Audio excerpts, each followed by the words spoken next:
Hi there, what's up? In this video, I'll give you a quick guide on how you can add a button in your Odoo website.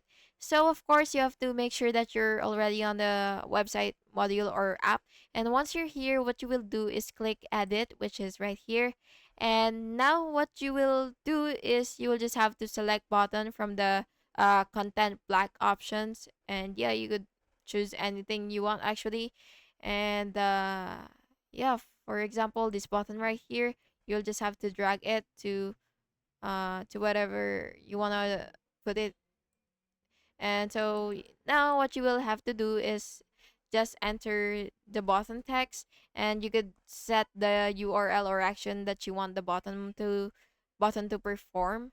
And yeah, that's basically how you do it. You could adjust the font, the you could set it to bold or italic or whatever you want, and you could duplicate it, you could move it whatever you want.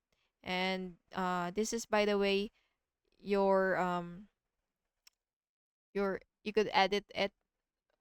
You could edit the container, the column, the add to cart button. So yeah, that's basically how you do it. And you could just customize if you want.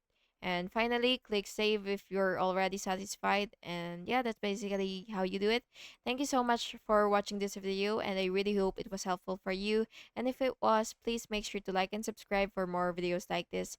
Thank you and have an awesome day.